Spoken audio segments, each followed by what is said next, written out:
দেখতে গেলে এই তিনটি শব্দ একটি শব্দেরই সমার্থক শব্দ মনে হয়, কিন্তু এই শব্দগুলির অর্থ কি সমান? কখনোই নয়। হ্যাঁ, এই সময় চলতে থাকে, জীবন চলতে থাকে, কালচক্র চলতে থাকে। এই সময় কেটে যায়, কিন্তু এই জীবন একে যাপন করতে হয়। কি বলেন? এই জীবনে কিছু করুন বা কিছু না করুন, জীবন এমনি কেটে যাবে, আপনি জানতেও পারবেন না। কিন্তু সেটা আমাদের উদ্দেশ্য নয়, একে যাপন করতে হবে। এই জীবনে প্রেরণা পেতে শিখুন, প্রেরণা দিতে শিখুন, আহ্বান গ্রহণ করতে শিখুন, আহ্বান জানাতে শিখুন, মহান কাজ করতে শিখুন, ধন্যাত্মক বোধ জাগিয়ে তুলুন। জীবন অতিবাহিত করার অর্থ কি তা আপনি শিখে যাবেন।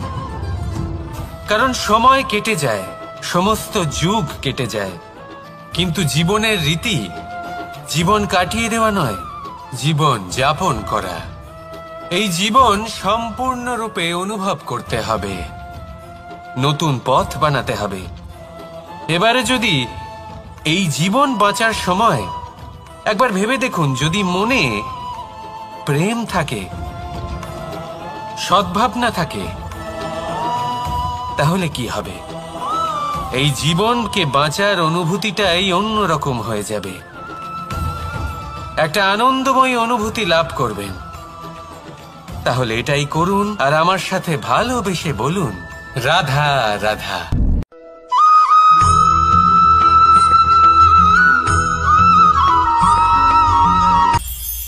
এটা হলো ধান গাছ। এর থেকে যে চাল উৎপন্ন হয় তা মানুষ গ্রহণ করেন। আর এটা কি? এ হলো জংলি ঘাস। একবার ভেবে দেখুন, যদি এই জংলি ঘাস ধান গাছের আশেপাশে থাকে তাহলে কি হবে? ধান উৎপন্ন হতে পারবে? তা উৎকৃষ্ট হতে পারবে? আমরা কি তা গ্রহণ করতে পারবো? কখনোই নয়।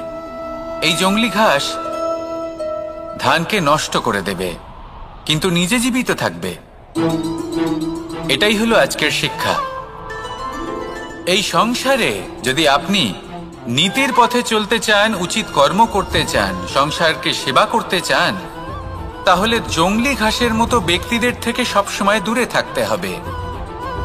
সেই ব্যক্তি যারা দুর্নীতি এবং মিথ্যা দ্বারা পরিপূর্ণ, যাদের ব্যবহার অশুভ, যাদের অনেক অশুভ গুণ রয়েছে, তারা সঠিক নয়। সেই সকল ব্যক্তি যাদের চরিত্র অত্যন্ত দুষ্ট হয়, তারা হয় শুভ চরিত্রের ব্যক্তিকে একদম নষ্ট করে দেয়, নয় নিজের মতো বানিয়ে তোলে। তাই যদি আপনি নীতির পথে চলতে চান, এই সংসারের জন্য শুভ কর্ম করতে চান, তাহলে সেই সঙ্গ লাভ করুন যে সঙ্গ জ্ঞানে পরিপূর্ণ, যাদের মধ্যে অনেক গুণ আছে, যাদের থেকে প্রতিদিন কিছু শিখতে পারবেন।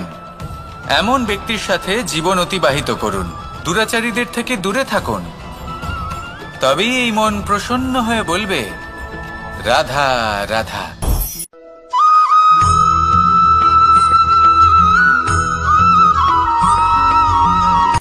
সূচের শেষে একটি ছিদ্র থাকে, যার দ্বারা আমরা এই সুতো পরাতে পারি, আর তারপর সূচের সাহায্যে এই সুতো দিয়ে বস্ত্র সেলাই করা যায়।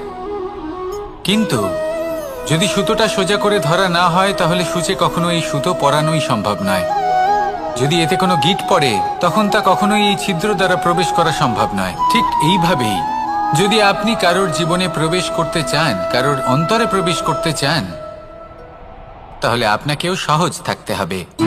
এতে কোনো গিঁট থাকলে চলবে না, অর্থাৎ মনে যাতে কোনো মালিন্য না থাকে, যেন কোনো কুচিন্তা না থাকে। যদি এসব থাকে, তাহলে আপনি কখনো কারোর জীবনে প্রবেশ করতে পারবেন না। আর যদি কোনোভাবে আপনি প্রবেশ করেও যান, তাহলে তার মনে ঘর করতে পারবেন না। নিজেকে এই সুতোর মতন করে তুলুন, সহজ। মনে যেন কোনো কুচিন্তা না থাকে, সবার প্রতি যেন সদ্ভাবনা থাকে, শুভ চিন্তা থাকে। এমনটা করতে থাকুন। এমন একটা দিন আসবে যেদিন এই সমস্ত সংসারের ব্যক্তির মনে আপনি বাস করবেন, আর তখন এই মন প্রসন্ন হয়ে বলবে, রাধা রাধা।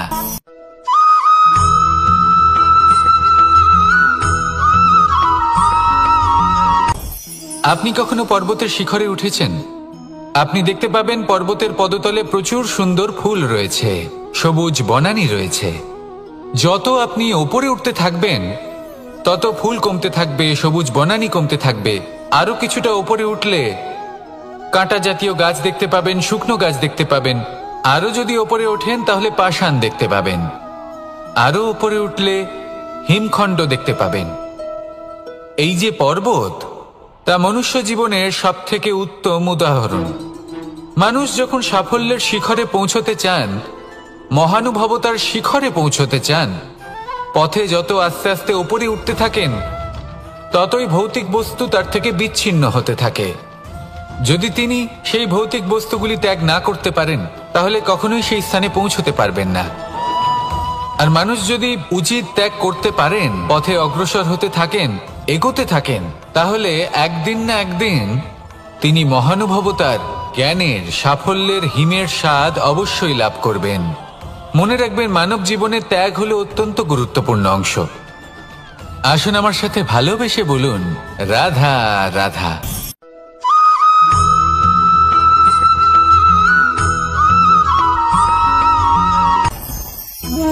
ভোজন।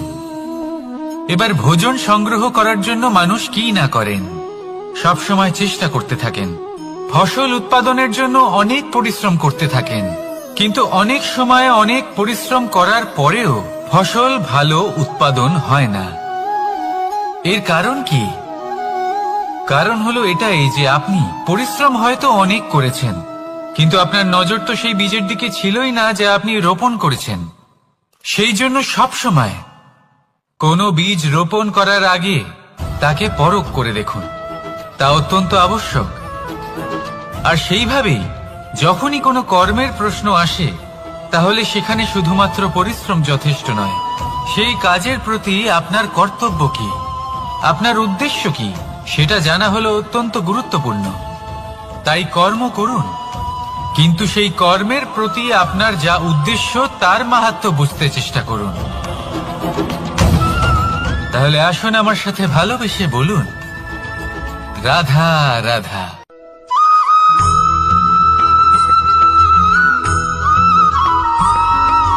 বসন্ত ঋতু, এই সময় মন আনন্দে ভরে থাকে। এমন মনে হয় যেন আমরা আকাশে বিচরণ করতে চলে যাই, কিন্তু সেটা তো সম্ভব নয়। সেই জন্য হয়তো আমরা ঘুড়ি ওড়াই, এই ঘুড়িকে নিজেদের প্রতিরূপ মনে করে। এবার অনেক মানুষ আছেন যারা ঘুড়ি ওড়ান, কিন্তু এই কর্মের সারমর্ম কি সেটা কজন বুঝতে পারেন? আপনি এটা মনে করুন যে আপনি হলেন সেই ঘুড়ি, আর এই সুতো যিনি ধরে রয়েছেন তিনি হলেন পরমাত্মা। আর এই সুতো যেখান থেকে শুরু হয়, সেই লাটাই হলো আমাদের কর্মচক্র। এবার আপনি নিজেই অনুমান করুন যে এই উড়ান কার ওপর নির্ভরশীল, পরমাত্মার ওপর আর আপনার কর্মের ওপর। যদি পরমাত্মা আপনার হাত ধরে থাকেন, আপনার সাথে থাকেন, যদি আপনি শুভ কর্ম করতে থাকেন, আপনি এই আকাশে উড়তে থাকবেন। কিন্তু কোথাও কোথাও যদি পরমাত্মার সাথে এই বন্ধন ছিন্ন হয়, আপনার কর্মচক্র খারাপ হয়ে যায় বা থেমে যায়, তাহলে আপনার এই ঘুড়ি কেটে যাবে আর দূরে কোনো গাছের ডালে গিয়ে আটকে যাবে। তাই শুধুমাত্র ঘুড়ি ওড়াবেন না, তার থেকে শিখুন, পরমাত্মার সাহচর্যে থাকুন, সবসময় শুভ কর্ম করতে থাকুন আর সবসময় এই আকাশে উড়তে থাকুন। আসুন আর আমার সাথে ভালোবেসে বলুন, রাধা।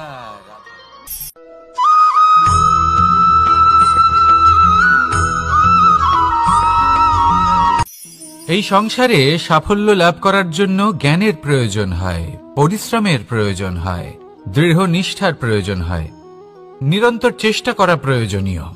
কিন্তু আরো কিছু আছে যা অত্যন্ত প্রয়োজনীয় এবং গুরুত্বপূর্ণ। তা হলো ভালো বন্ধু। তাদের থাকা অত্যন্ত প্রয়োজনীয়। যদি ভালো বন্ধু থাকে তাহলে সময় এলে তারা ঢাল হয়ে আপনাকে সুরক্ষা করবেন। সময় এলে অস্ত্রের মতো শত্রুকে সংহারও করবেন। যদি তিনি জ্ঞানী হন, তাদের মধ্যে সদ্গুণ থাকে, তাহলে এই সব গুণ আপনার মধ্যেও প্রবেশ করবে। তাহলে সাফল্যের জন্য ভালো বন্ধু পাওয়া অত্যন্ত প্রয়োজনীয়। কিন্তু শুধু বন্ধু কেন, ভালো শত্রুও থাকা প্রয়োজনীয়। এবার আপনি ভাববেন এ আমি কি বললাম। যদি আপনার জীবনেও ভালো অর্থাৎ শক্তিশালী শত্রু থাকে, তাহলে আপনিও শক্তিশালী হতে থাকবেন। এই শত্রু আপনাকে প্রেরিত করবে আরো বেশি শক্তিশালী হয়ে ওঠার। কখনো কোনো হরিণকে দেখুন, তীব্র গতিতে দৌড়তে থাকে। কেন তীব্র গতিতে দৌড়য়? এই কারণে নয় যে কোথাও তার জন্য মধুর ঘাস অপেক্ষা করে রয়েছে, না। সে এই কারণে তীব্র গতিতে দৌড়য় কারণ সেটা না করলে তার পেছনে একটি সিংহ আছে যে ওকে নিজের ভোজন করে ফেলবে। তাই জীবনে বিপদ, সংকট এই সবকিছুও হলো অত্যন্ত গুরুত্বপূর্ণ। তার সম্মুখীন হতে শিখুন আর আমার সাথে ভালোবেসে বলুন, রাধা রাধা।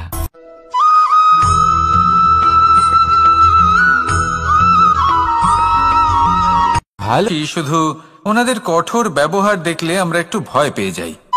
এবার ওনাদের এই কঠোর ব্যবহার আমাদের ভালো না লাগলেও অত্যন্ত আবশ্যক, কারণ মাতার থেকে আমরা যে শক্তি লাভ করি তা যেন নিয়ন্ত্রণ হারিয়ে বিধ্বংসী না হয়ে ওঠে। আমরা যেন কোনো কুপথে না চলে যাই, আমরা কখনো যেন দোষ না করে ফেলি। শুধু সেই জন্য পিতা এবং গুরু একটু কঠোর হয়ে ওঠেন, এবং ওনাদের এই কঠোর আচরণ ভবিষ্যতে গিয়ে আমরা অবশ্যই বুঝতে পারি। জীবনে কিছু বছর আমরা এগিয়ে যাই আর তারপর আমরা বুঝতে পারি যে বাবা এবং গুরু আমাদের যথেষ্ট ভালোবাসতেন, কিন্তু ওনাদের ভালোবাসার বহিঃপ্রকাশ আলাদা। প্রয়োজনীয় হলো এটা দেখার, এটা বোঝার যে শুরু থেকে আমাদের প্রতি ওনাদের আচরণ কেমন ছিল। ওনাদের কঠোর হওয়ার পেছনে ওনাদের ভালোবাসাটা বোঝার চেষ্টা করুন, ওনাদের চিন্তাটা বোঝার চেষ্টা করুন, ওনাদের পথপ্রদর্শনের আড়ালে আপনার ভবিষ্যতের জন্য যে পরিকল্পনা ওনারা করেছেন সেটা বোঝার চেষ্টা করুন। তখন আপনারা বুঝতে পারবেন ওনাদের ভালোবাসাকে। আপনার মনের মধ্যে আপনা থেকেই ওনাদের প্রতি সম্মান জেগে উঠবে। নিজের পিতা এবং নিজের গুরু এই দুজনের প্রতি কৃতজ্ঞতা প্রকাশ করুন আর আমার সাথে ভালোবেসে বলুন, রাধা রাধা।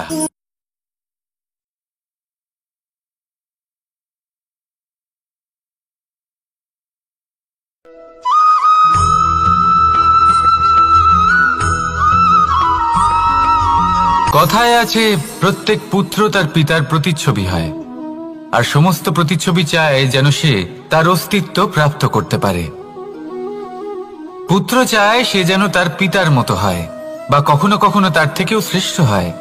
সেটা কোনো অনুচিত ব্যাপার নয়।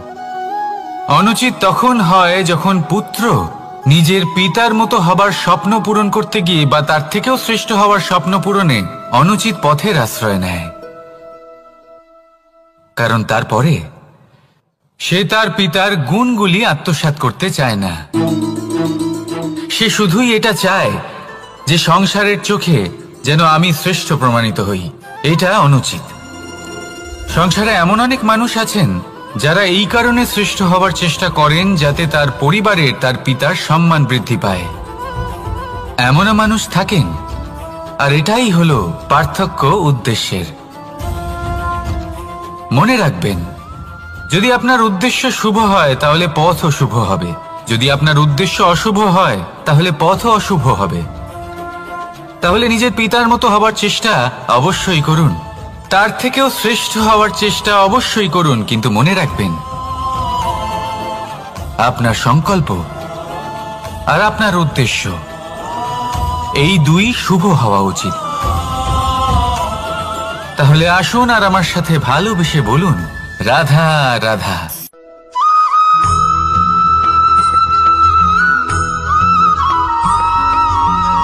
আপনি কখনো কোনো বাজকে নিজের বাসা বানাতে দেখেছেন? এই বাজ যখনই কোনো বাসা বানায় তখন উঁচু গাছের ডালে বা কোনো পর্বতের শিখরে বাসা বানায়, অনেক উচ্চতায়, আর সেখানে তার সন্তানও জন্মগ্রহণ করে। যখন এই সন্তানেরা জন্মায় তখন এই বাজ খুবই ভালোবেসে এবং খুব সাবধানে এদের পালন পোষণ করে। নিজের ঠোঁট দিয়ে তাদের ঠোঁটে খাবার পরিবেশন করে।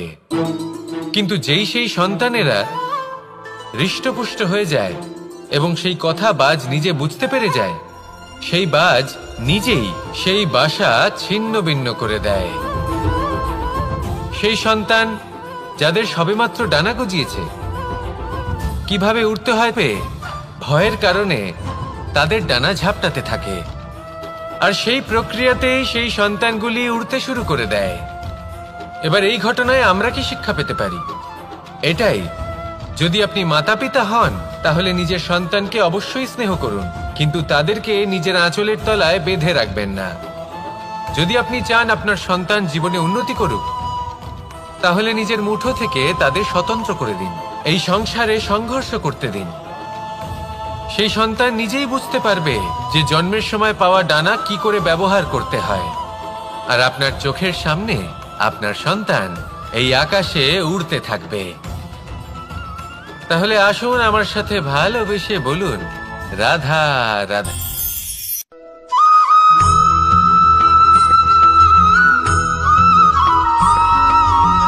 এই সংসারে সব থেকে বড় ব্যক্তি কে?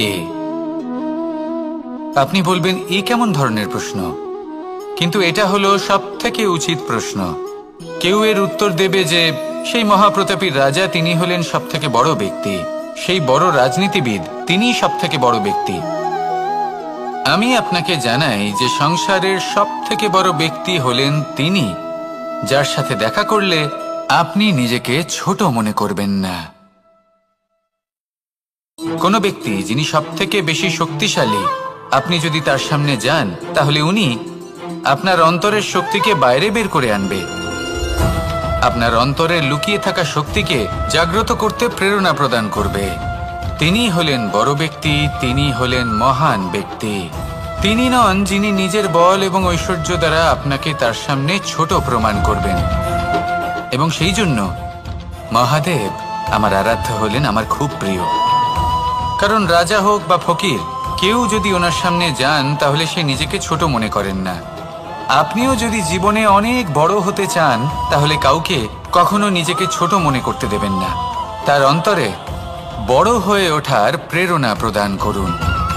আসুন আমার সাথে ভালোবেসে বলুন, রাধা রাধা।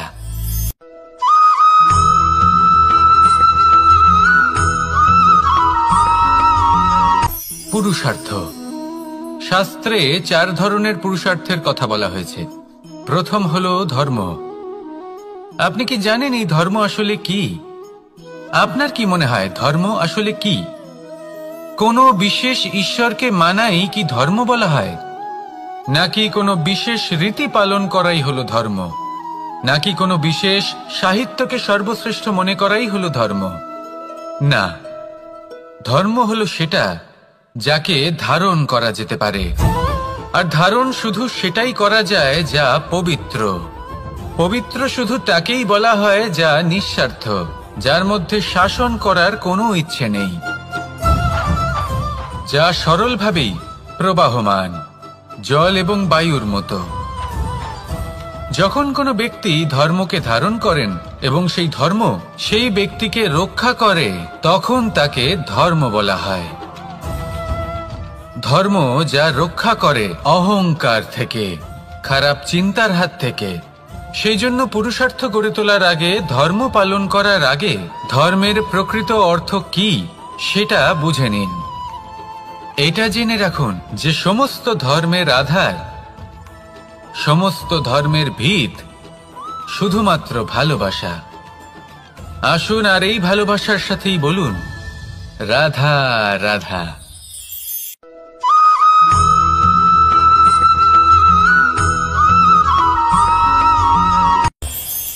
এই সংসারে আমরা প্রকাশ কোথা থেকে পাই?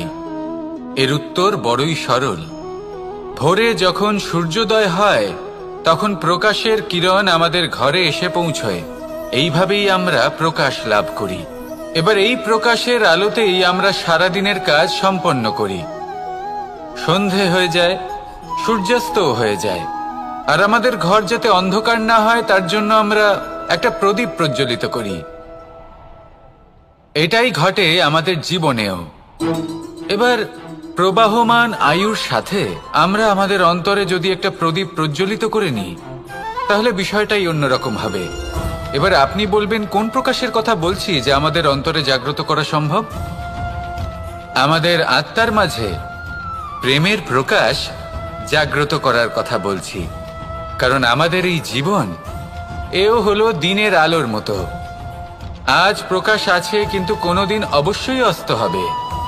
কিন্তু অস্ত হবার আগে যদি আমরা আমাদের আত্মার মাঝে প্রেমের এই প্রকাশ উজ্জ্বলিত করে নিই, তাহলে আমাদের সন্ধ্যাকালও আমরা আনন্দে এবং প্রেমে যাপন করব।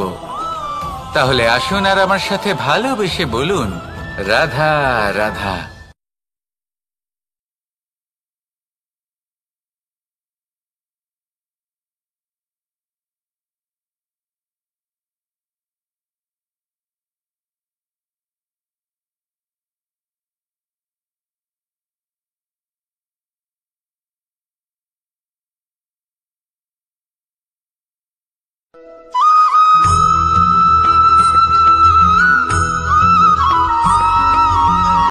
সংসারে আমাদের জীবনে যখন কোনো সুখ বা দুঃখ আসে, তার জন্য আমরা কাউকে না কাউকে অবশ্যই দায়ী করে থাকি, তাই না? এই ব্যক্তি আমাদের সাথে এরকম কাজ করেছেন, তাই আমার সাথে এমন হলো। ওই ব্যক্তি যদি এমনটা না করতেন, তাহলে আজ আমি ওই স্থানে পৌঁছতে পারতাম। সবই আপনার দৃষ্টিভঙ্গির ওপর নির্ভরশীল। আর যদি আপনার দৃষ্টিভঙ্গি এমন হয়, তাহলে তা অনুচিত। সত্যি কথা বলতে এই সংসারে ভিন্ন ভিন্ন ধরনের মানুষ আছে। এটা আপনার উপর নির্ভর করছে কিভাবে তাদের স্বাগত জানাবেন। একবার ভাবুন, আমি আমার দুটো হাত সামনে নিয়ে এলাম, দুটো মুঠো খুলে দিলাম। দুই প্রকারের মানুষ আসবেন, কিছু না কিছু দিয়ে যাবেন। এই মুঠো যদি আমি বন্ধ করে দিই, তাহলে না কেউ আমাকে কিছু দিতে পারবে, না আমার কিছু যাবে আসবে। নিশ্চয়ই বুঝতে পারছেন এই দুই ধরনের ব্যক্তি কারা এবং তারা কি দিয়ে যান। আমি যদি নিজের মুঠো খুলে দিই, তাহলে কিছু ভালো মানুষ আসবেন, আমাকে আনন্দ, সন্তুষ্টি, জ্ঞান প্রদান করে যাবেন, ভালো অভিজ্ঞতা দিয়ে যাবেন। কোনো খারাপ ব্যক্তি যদি আসেন, তাহলে তিনিও খারাপ অভিজ্ঞতা দেবেন, যার থেকে আমি শিক্ষা লাভ করব। এই সব কিছু আমি লাভ করতে পারি। মুঠো যদি বন্ধ করে রাখি, তাহলে আমি কিছুই পাবো না। দেখুন, এই সংসারে প্রত্যেকের জীবনে এইরকম। প্রত্যেকের জীবনে সবকিছুই আছে, ভালো খারাপ দুই মানুষই আছে। ভালো অভিজ্ঞতা আছে, খারাপ অভিজ্ঞতা আছে। নির্ভর করছে আপনার উপর যে আপনি কি করবেন, এনাদের স্বাগত কিভাবে জানাবেন, কার থেকে কি বুঝবেন, কি শিখতে পারবেন, আর কোন দৃষ্টিভঙ্গি নিয়ে অগ্রসর হবেন। এটাই নির্ধারণ করবে যে আপনার জীবন কেমন হবে। আসুন আমার সাথে ভালোবেসে বলুন, রাধা রাধা।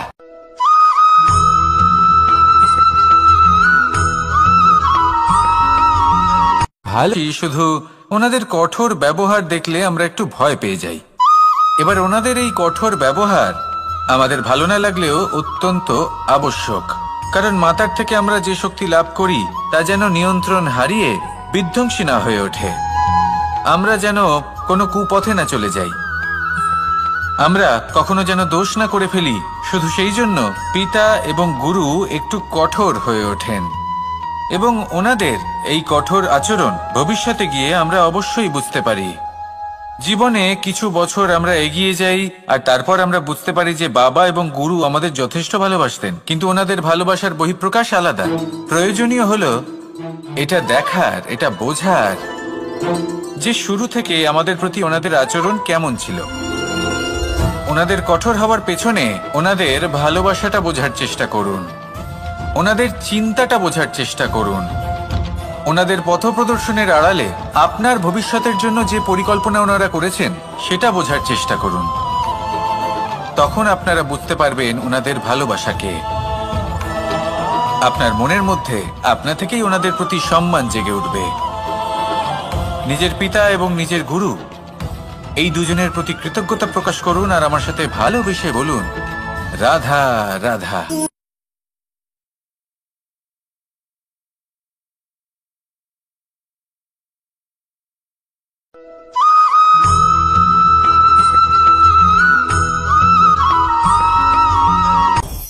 আপনি কখনো পর্বতের শিখরে উঠেছেন?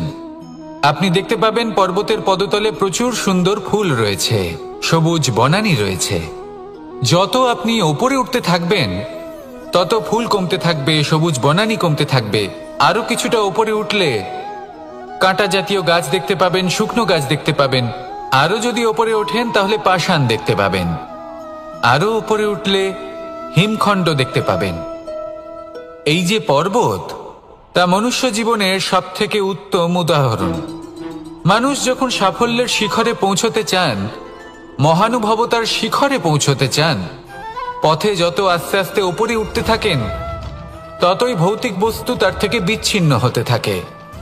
যদি তিনি সেই ভৌতিক বস্তুগুলি ত্যাগ না করতে পারেন, তাহলে কখনোই সেই স্থানে পৌঁছতে পারবেন না। আর মানুষ যদি উচিত ত্যাগ করতে পারেন, পথে অগ্রসর হতে থাকেন, এগোতে থাকেন, তাহলে একদিন না একদিন তিনি মহানুভবতার, জ্ঞানের, সাফল্যের হিমের স্বাদ অবশ্যই লাভ করবেন। মনে রাখবেন, মানব জীবনের ত্যাগ হলো অত্যন্ত গুরুত্বপূর্ণ অংশ। আসুন আমার সাথে ভালোবেসে বলুন, রাধা রাধা।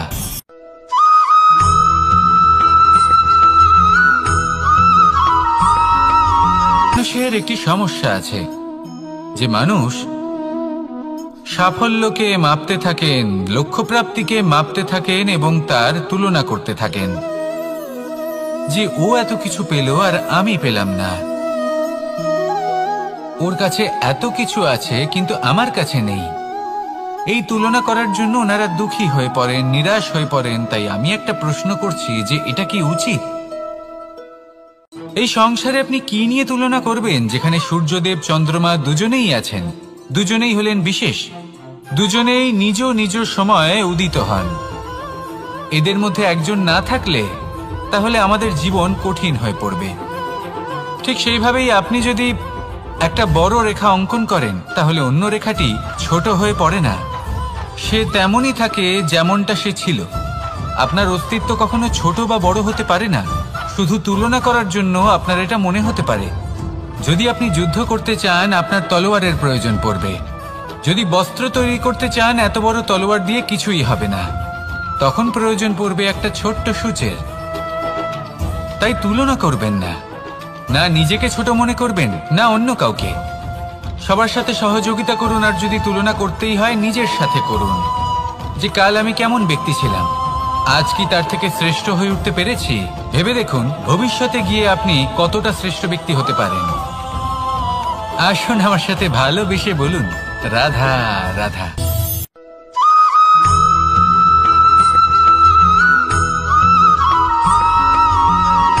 জীবন কিসের উপর নির্ভরশীল? ধনের ওপর, বৈভবের অনুভব যদি আপনি করতে চান, তাহলে তা পাবেন শুধু একতার দ্বারা, সংগঠনের দ্বারা। যদি আপনাকে উদাহরণ দিই, নিজের এই হাতটাকে দেখুন, 5টা আঙুল রয়েছে। কোনো একটা বস্তুকে নিজের একটা আঙুল দ্বারা তুলে ধরার চেষ্টা করে দেখুন, বড়ই কষ্ট হবে। তখন আপনি বুঝতে পারবেন, যখন এই 5টি আঙুল একত্রিত হয়, তখন কোনো কাজ কতটা সহজ হতে পারে। এটাই হলো শক্তি, একতার। সব থেকে ভালো উদাহরণ যদি আপনাকে দিই, তাহলে বাঁশি। এই বাঁশি থেকে অত্যন্ত মধুর সুর নির্গত হয়, যা সবার মন প্রসন্ন করে দেয়। এই কথা সত্যি। কিন্তু এই বাঁশি আমি একটা বা দুটো আঙুল দিয়ে বাজাতে পারবো না। আমাকে প্রত্যেকটা আঙুল ব্যবহার করতেই হবে, তবেই এর থেকে মধুর সুর নির্গত হবে, যা সকলকে প্রসন্ন করবে। ঠিক কিনা?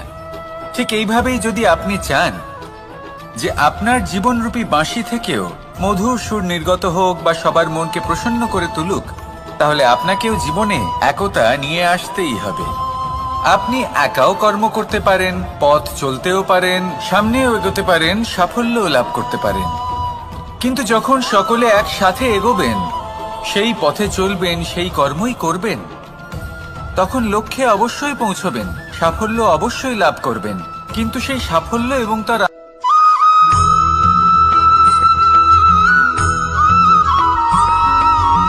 কখনো কখনো আমরা ভাবি যে কোনো ব্যক্তি যিনি ধর্মের পথে চলেছেন, যদি তার দ্বারা কোনো ভুল হয়ে থাকে, তাহলে নিয়তি তাকে সেই মুহূর্তেই কঠোর শাস্তি দেন।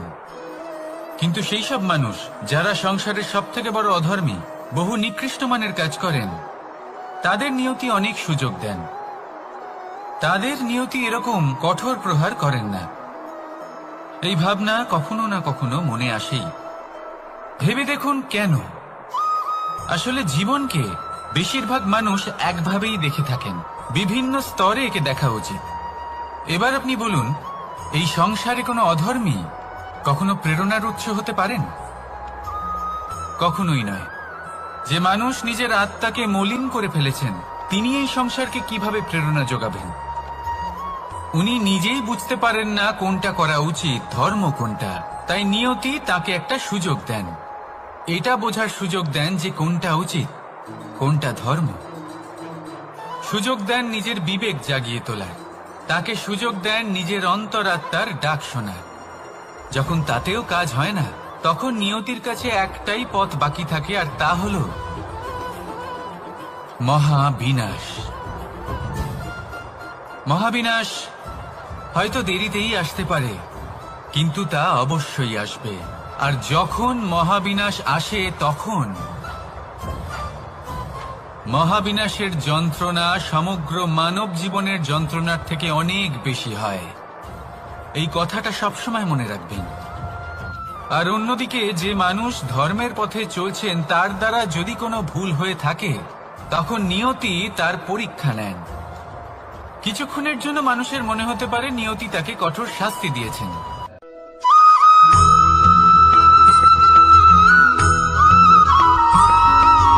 প্রত্যেক মানুষ নিজের জীবনে হীরক তথা হিরে এবং দর্পণ এই দুই দেখেছেন। এই দুই হলো সাদা, এবং এরা দুজনেই আলোর প্রতিফলন ঘটায় এবং এরা দুজনেই উজ্জ্বল হয়ে ওঠে। আপনি হয়তো মনে মনে ভাবছেন যে এটা কি ধরনের তুলনা করছি। একটা হিরে তো রত্ন, তার মূল্য দর্পণের থেকে অনেক গুণ বেশি। কিন্তু হিরে থাকাতে দর্পণের মূল্য কিন্তু কোনো অংশে কমে যায় না, তাই না? মানুষ যখন হিরে নিজের হাতে নেয়, তখন সবার আগে কি খোঁজে? দর্পণ, যাতে তার মধ্যে দিয়ে দেখে সে বুঝতে পারে যে সেই হিরে আদৌ তার শোভাবর্ধন করছে কিনা, তাকে ভালো দেখাচ্ছে কিনা, প্রসাধনের জন্য সেটা ব্যবহার করা ঠিক হবে কিনা। অর্থাৎ হীরের উপস্থিতিতে দর্পণের গুরুত্ব কম হলো না, দর্পণের কারণে হীরের মূল্য বোঝা গেল। আমাদের জীবনেও ঠিক এরকমই ঘটে। আপনারা যদি সংসারে নিজের আশেপাশে দেখেন, এমন অনেক মানুষ দেখতে পাবেন যারা নিজেদের ক্ষেত্রে মহান স্থানে পৌঁছেছেন, নিপুণ এবং শ্রী। আপনি দর্পণ হয়ে থাকেন, তাহলে নিজেকে ছোট মনে করবেন না। আসুন আর আমার সাথে ভালোবেসে বলুন, রাধা রাধা।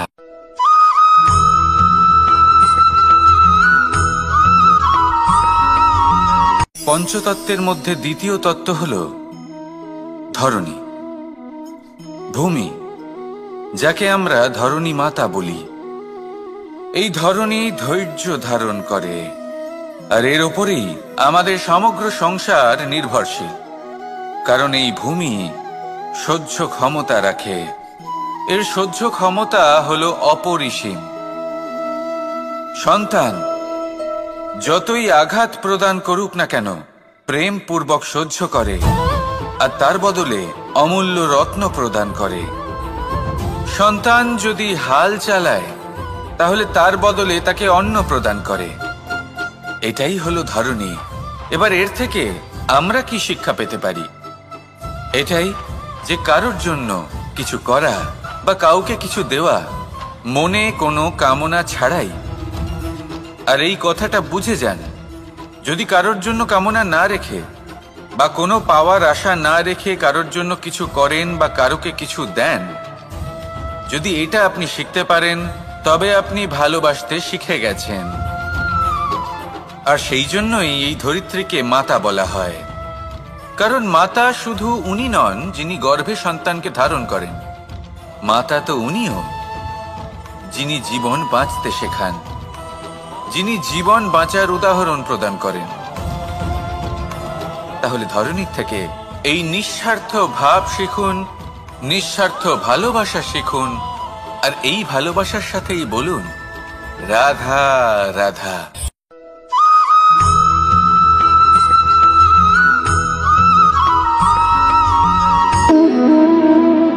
সম্পর্ক হলো আমাদের জীবনের একটি আধার। কিছু সম্পর্ক এমন যা আমরা জন্মসূত্রে লাভ করি, যেমন পরিবার, মা, বাবা। কিছু সম্পর্ক আছে যা আমরা জীবনে অর্জন করে থাকি। তা সে প্রেমের হোক, স্নেহের হোক বা বন্ধুত্বের। এই সকল সম্পর্ক লাভ করার বা গড়ে তোলার 5টি ধাপ রয়েছে।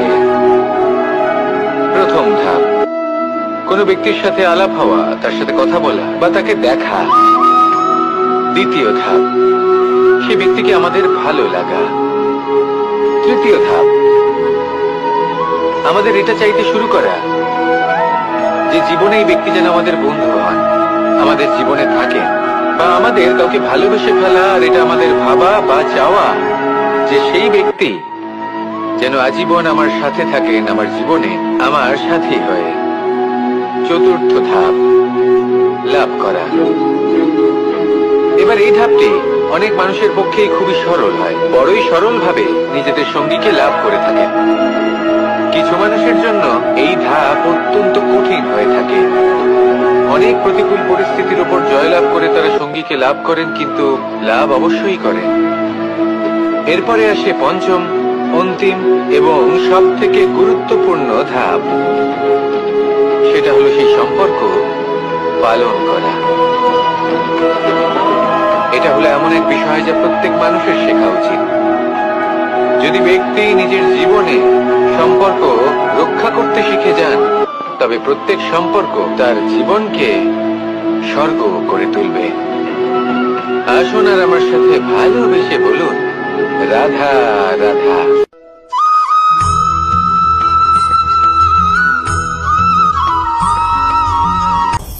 আপনি কখনো পর্বতের শিখরে উঠেছেন? আপনি দেখতে পাবেন পর্বতের পদতলে প্রচুর সুন্দর ফুল রয়েছে, সবুজ বনানী রয়েছে। যত আপনি ওপরে উঠতে থাকবেন তত ফুল কমতে থাকবে, সবুজ বনানী কমতে থাকবে। আরো কিছুটা ওপরে উঠলে কাঁটা জাতীয় গাছ দেখতে পাবেন, শুকনো গাছ দেখতে পাবেন। আরো যদি ওপরে ওঠেন তাহলে পাষাণ দেখতে পাবেন। আরো ওপরে উঠলে হিমখণ্ড দেখতে পাবেন। এই যে পর্বত, তা মনুষ্য জীবনের সবথেকে উত্তম উদাহরণ। মানুষ যখন সাফল্যের শিখরে পৌঁছতে চান, মহানুভবতার শিখরে পৌঁছতে চান, পথে যত আস্তে আস্তে উপরে উঠতে থাকেন, ততই ভৌতিক বস্তু তার থেকে বিচ্ছিন্ন হতে থাকে। যদি তিনি সেই ভৌতিক বস্তুগুলি ত্যাগ না করতে পারেন, তাহলে কখনোই সেই স্থানে পৌঁছতে পারবেন না। আর মানুষ যদি উচিত ত্যাগ করতে পারেন, পথে অগ্রসর হতে থাকেন, এগোতে থাকেন, তাহলে একদিন না একদিন তিনি মহানুভবতার, জ্ঞানের, সাফল্যের হিমের স্বাদ অবশ্যই লাভ করবেন। মনে রাখবেন, মানব জীবনের ত্যাগ হলো অত্যন্ত গুরুত্বপূর্ণ অংশ। আসুন আমার সাথে ভালোবেসে বলুন, রাধা রাধা।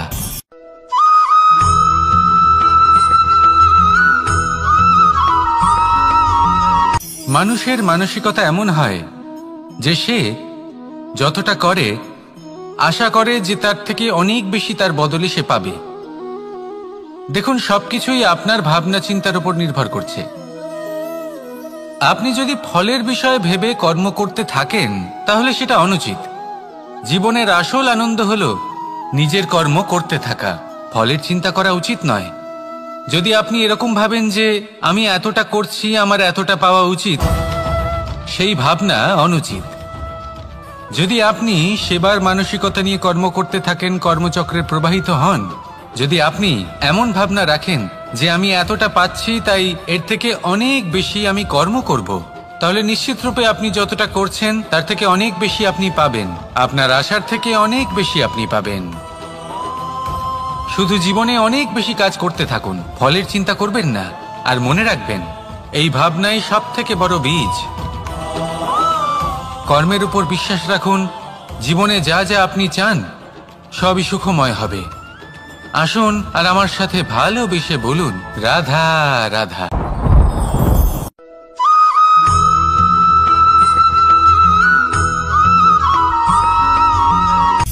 সূচের শেষে একটি ছিদ্র থাকে, যার দ্বারা আমরা এই সুতো পরাতে পারি। আর তারপর সূচের সাহায্যে এই সুতো দিয়ে বস্ত্র সেলাই করা যায়।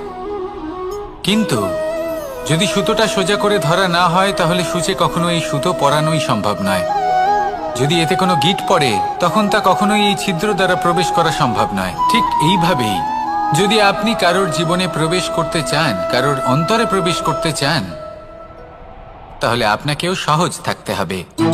এতে কোনো গিট থাকলে চলবে না, অর্থাৎ মনে যাতে কোনো মালিন্য না থাকে, যেন কোনো কুচিন্তা না থাকে। যদি এসব থাকে তাহলে আপনি কখনো কারোর জীবনে প্রবেশ করতে পারবেন না। আর যদি কোনোভাবে আপনি প্রবেশ করেও যান তাহলে তার মনে ঘর করতে পারবেন না। নিজেকে এই সুতোর মতন করে তুলুন, সহজ। মনে যেন কোনো কুচিন্তা না থাকে, সবার প্রতি যেন সদ্ভাবনা থাকে, শুভ চিন্তা থাকে। এমনটা করতে থাকুন। এমন একটা দিন আসবে যেদিন এই সমস্ত সংসারের ব্যক্তির মনে আপনি বাস করবেন, আর তখন এই মন প্রসন্ন হয়ে বলবে, রাধা রাধা।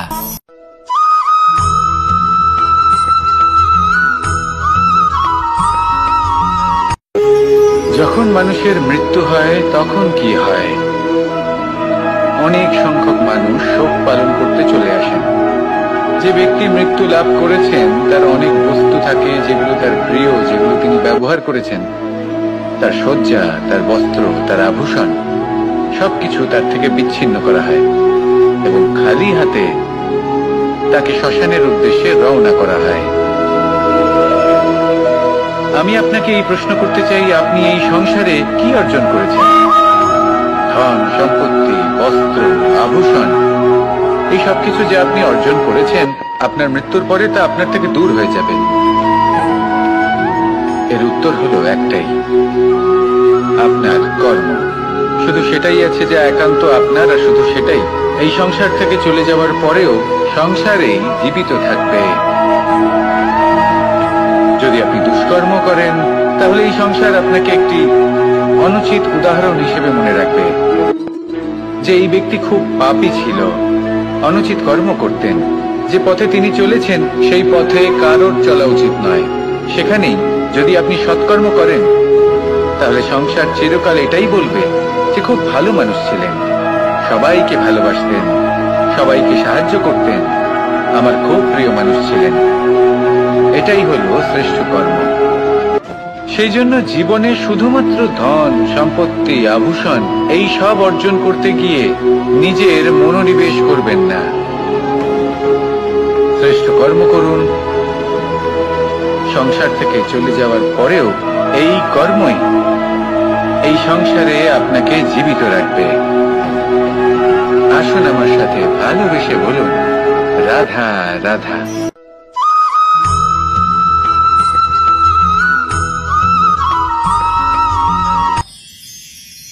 মানুষ তার জীবনে দুই ধরনের পরিস্থিতিকে খুব ভয় পায়।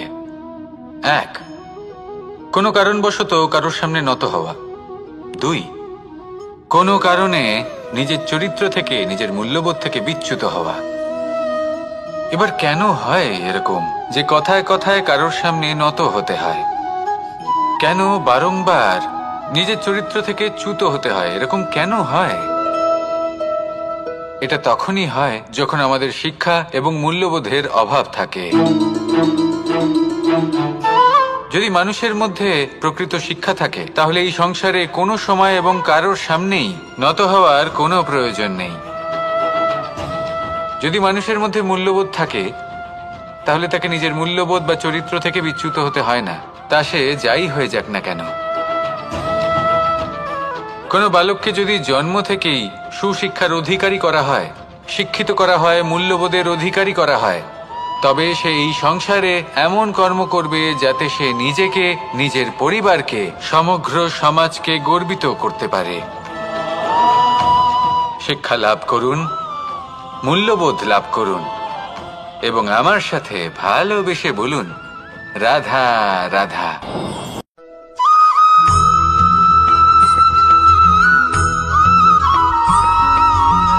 কথায় আছে যে এমন কোনো অক্ষর নেই যার দ্বারা কোনো মন্ত্র হয় না।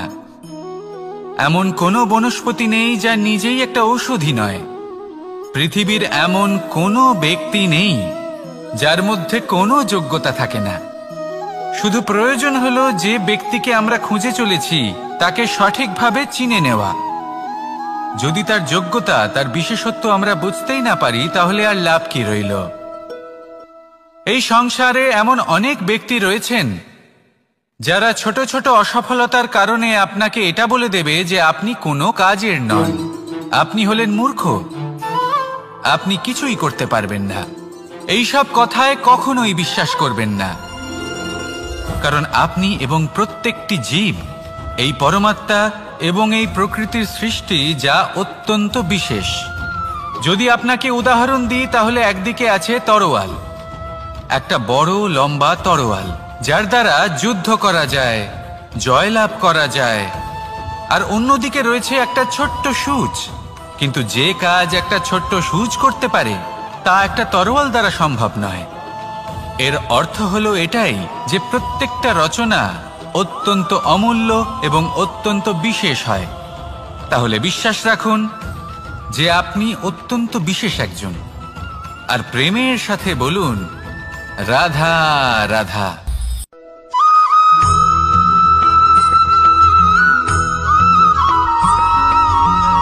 এই সংসারে কোনো বস্তু হোক বা ব্যক্তি হোক, তার একার গুরুত্ব কিন্তু খুব বেশি নয়। একটা উদাহরণ হিসেবে বৃষ্টির ফোঁটাকে ভেবে দেখুন। যদি একটি বৃষ্টির ফোঁটা হয় তাহলে তার খুব বেশি গুরুত্ব থাকে না, কিন্তু যখন সহস্র বৃষ্টির ফোঁটা মেঘের মধ্যে দিয়ে ঝরে পড়ে তখন সেটা বর্ষার রূপ ধারণ করে। সেই বর্ষা যা এই প্রকৃতিকে শান্ত করে। সেইভাবেই পাথরের ছোট টুকরো, তার খুব বেশি গুরুত্ব থাকে না, কিন্তু যখন অসংখ্য পাথরের টুকরো একত্রিত হয় তখন তা পর্বতের আকার ধারণ করে। সেইভাবেই কিছু মানুষ যখন একত্রিত হন তখন তৈরি হয় পরিবার, কিছু পরিবার যখন একত্রিত হয় তখন তৈরি হয় সমাজ, যখন অনেক সংখ্যক সমাজ একত্রিত হয় তখন তৈরি হয় রাজ্য। এবার এই রাজ্যের সবথেকে গুরুত্বপূর্ণ ব্যক্তি হতে পারেন রাজা, কিন্তু তাও সেই রাজা একা কিছু করতে পারেন না। যুদ্ধ লড়ার সময় তারও নিজের সৈন্যদলকে প্রয়োজন পড়ে। কিন্তু এই সংসারে এমন একজন ব্যক্তি আছেন যিনি একাই সব কাজ করতে থাকেন, এবং সেই ব্যক্তি হলেন মা। আমাদের জীবনে একজন পিতার ভূমিকা কিন্তু নিঃসন্দেহে অমূল্য, কিন্তু আমাদের সকলের জীবনে যে ভূমিকা একজন মায়ের তা অন্য কারোর থাকে না। একজন মা একাই সন্তানকে বড় করতে পারেন, সংস্কারী করে তুলতে পারেন, তার জন্য পরিশ্রম করেন।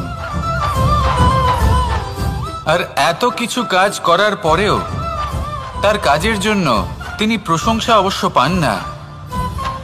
উল্টে যদি সেই সন্তান অনুচিত পথে চালিত হয়, অনুচিত কর্ম করে, তখন সেই মাকেই অপবাদের পাত্র হয়ে উঠতে হয়। আমাদের জীবনে মায়ের যোগদান কতটা সেটা বুঝুন। আপনাকে বড় করে তোলার জন্য উনি কতটা পরিশ্রম করেছেন সেটা বুঝুন। আজ থেকে, এখন থেকে, এই মুহূর্ত থেকে মাকে সম্মান করতে শিখুন। যখন সময় পাবেন, যখন সুযোগ হবে, তখন তার প্রশংসা করুন, ওনারও ভালো লাগবে। আর মায়ের এই মমতার জন্য, তার এই ভূমিকার জন্য আসুন সবাই মিলে আমরা তাকে প্রণাম করি, আর সকলে মিলে ভালোবেসে বলি রাধা রাধা।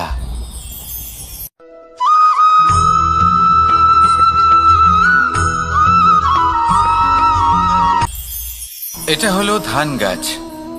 এর থেকে যে চাল উৎপন্ন হয় তা মানুষ গ্রহণ করেন। আর এটা কি? এ হলো জংলি ঘাস। একবার ভেবে দেখুন, যদি এই জংলি ঘাস ধান গাছের আশেপাশে থাকে তাহলে কি হবে?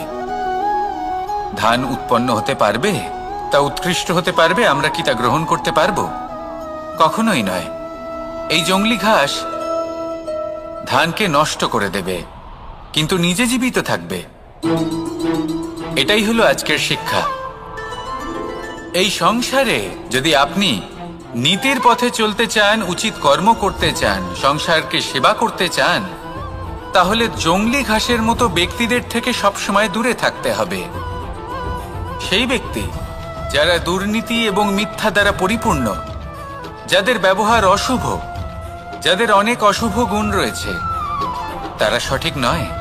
সেই সকল ব্যক্তি যাদের চরিত্র অত্যন্ত দুষ্ট হয়, তারা হয় শুভ চরিত্রের ব্যক্তিকে একদম নষ্ট করে দেয়, নয় নিজের মতো বানিয়ে তোলে। তাই যদি আপনি নীতির পথে চলতে চান, এই সংসারের জন্য শুভ কর্ম করতে চান, তাহলে সেই সঙ্গ লাভ করুন যে সঙ্গ জ্ঞানে পরিপূর্ণ, যাদের মধ্যে অনেক গুণ আছে, যাদের থেকে প্রতিদিন কিছু শিখতে পারবেন, এমন ব্যক্তির সাথে জীবন অতিবাহিত করুন। দুরাচারীদের থেকে দূরে থাকুন।